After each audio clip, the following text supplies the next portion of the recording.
Twitch chat is an important part of the experience for many esports fans. For years, Kappa has been one of Twitch's most popular emotes, but it has recently been challenged by an unlikely contender. That's right, people. We're doing TriHard. Oh, shit! So where did this highly controversial emote come from? And why is it one of Twitch's most popular? To answer the question, we have to go all the way back to a 2012 anime convention in Texas. At ACON 23, popular streamer and speedrunner Michael TriHard Jefferson posed for this image.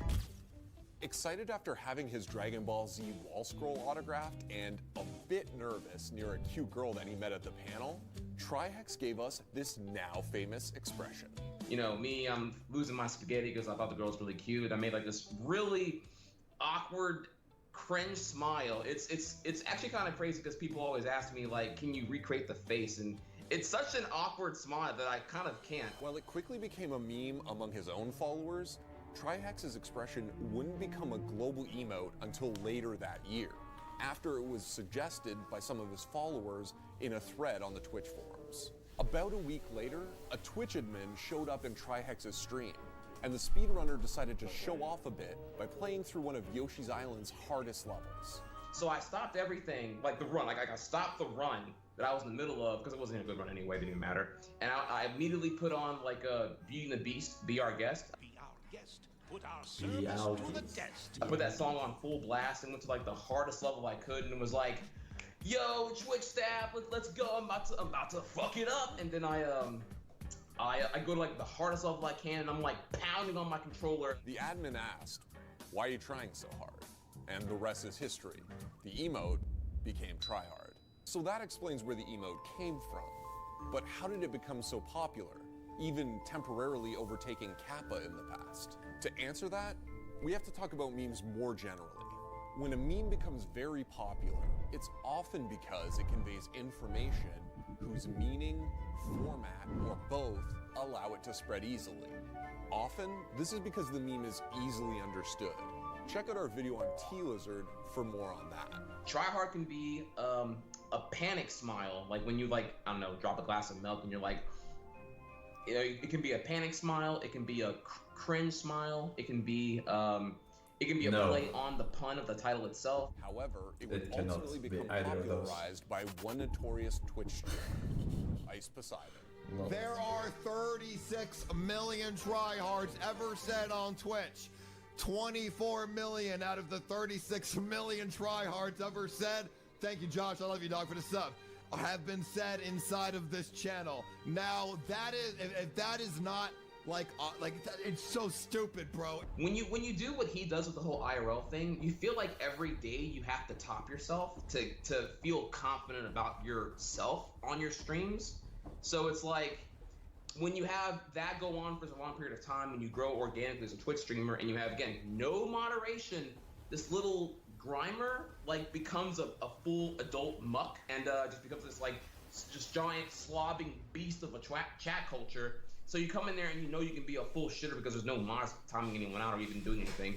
You know, no slow-mo, no nothing. So when he got to like, you know, 5,000 viewers, they would naturally do the one thing they could do to get attention, because nothing gets attention anymore because everyone shitposting all the time. So what do you gotta do? You become I'm guessing a racist shitter or whatever. His stream's chat is responsible for over 38 million uses of TriHard, the most of any individual streamer and nearly 20% of all TriHard emotes used. But that's what I imagine happened. I don't think he deliberately did anything. It was just a case of chat culture doing its own thing. Ice Poseidon and his legion of followers have seen to it that TriHard spread even into the physical world. This is evident in an incident where someone managed to prank Ice by unfurling a massive TriHard banner in the background of one of his videos. What the fuck is that? What the fuck? Hold on. What in the fuck? Yo, what the fuck, dude? Yo, what is that? That's the biggest fucking TriHard I've seen in my life. Or the time Ice himself even had a Fiat custom made with the face printed on the hood and side panels. The reason that the emote is contentious is that not everyone has the same idea of what TriHard should mean.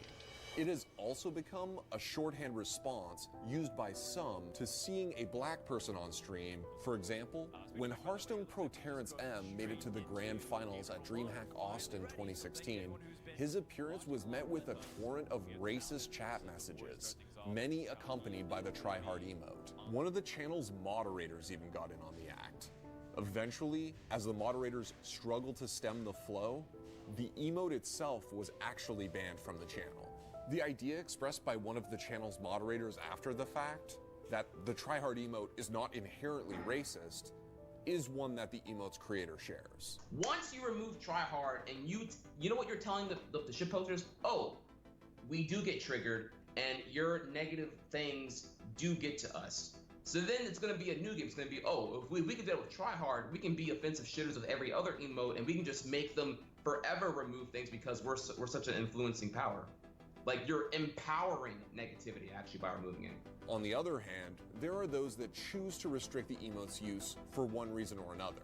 At a diversity panel at TwitchCon in 2016, streamer DJ Knight explained that while his stream was featured on the front page of Twitch, he issued a 1-second explanatory timeout for users who use the TriHard emote. Not that I have anything against the TriHard emote, I just got rid of it. Because if somebody drops that emote before they say any words, guarantee the next thing's out of their mouth is going to be something ridiculous. So I just had it on a quick timeout, 1 second, look, shut up, and then I would comment like, hey, look, I see you got timed out because you use a TriHard emote. Yes, I'm a person of color, I'm black. There's nothing I can do to change that. I like my skin tone, but if you want to talk, there's a chat box. Feel free to chat. If you want to talk, I'm here. Let's talk about something. Ask me a question. Don't just pop in an emote because you see I'm a brother on Twitch. And what felt good was that a lot of people, once they got hit with that, it was like, oh, well, let me say something. Hi, how you doing? Sorry. TriHex is fine with channels that choose to ban or otherwise restrict the TriHard emote, but he said that proper moderation, at least initially, can help avoid the problem before it even begins. The conversation you're not having with Twitch chat or your own chat is a conversation on its own. By not voicing your opposition to whatever you don't find tolerable, you're indirectly letting them know that it's okay to do that. So for people who are outright banning the emote or banning any emote or whatever they may be doing, I have to go back here and think, how many months did you let this happen before you finally said, all right, I'm tired of it, like fuck off or whatever? And then like, you know, because you can make that an intolerant thing from the very jump, and people will know that they can't do that. So therein lies the contradiction with TriHard. It isn't inherently racist, nor did it start with any sort of racist intention in mind. It definitely owes a lot of its success to its one-of-a-kind expression and all the uses that viewers could imagine. Now you got a trip down memory lane, or some lore for the new friends in chat. Bulba, Bigfoot, Viceman, Caddisfy, Marble, Tarot cards, and Deus Vuit. Thank you boys, welcome back. Alright, we're done with